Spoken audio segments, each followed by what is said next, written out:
est très fort, parce que là, il y a les jeunes et les moins jeunes, et donc l'accompagnement, c'est quelque chose qui devrait trouver du sens chez chacun, même si, après tout, ça pèse d'accompagner, parce qu'on va tirer quelqu'un qui n'a pas envie d'être tiré, quelquefois, qui est un peu paresseux, paresseuse, ou alors qui manque d'initiative.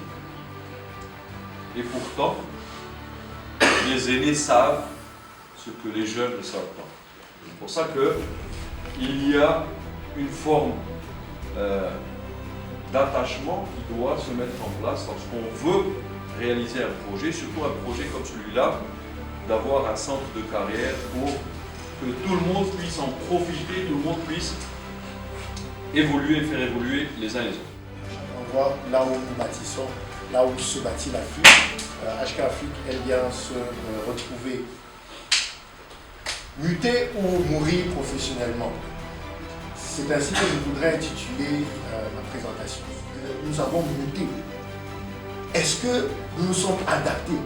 Est-ce que nous sommes toujours dans le monde avant Covid, dans un monde de bisounours où je vais à l'école, je passe mon diplôme, je trouve du travail? En général, on disait je vais à l'école, je passe mon diplôme, je trouve du travail. Personne ne disait je cherche du travail, je trouve du travail. En fait, il faut chercher en fait.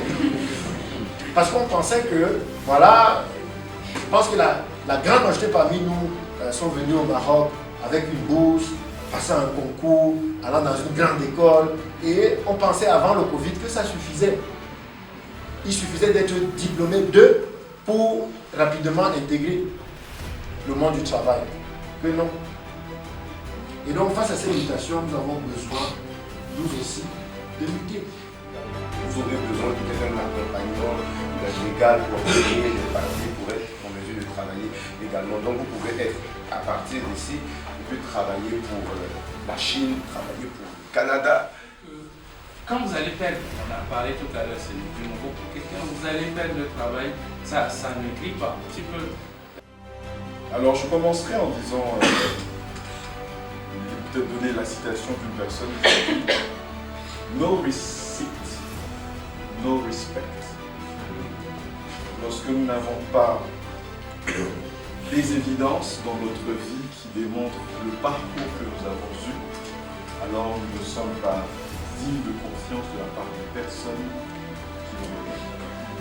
Et ce que je veux dire par là, c'est que les plus belles expériences ou les plus belles victoires portent la marque des cicatrices d'un parcours qui a été parfois aussi difficile.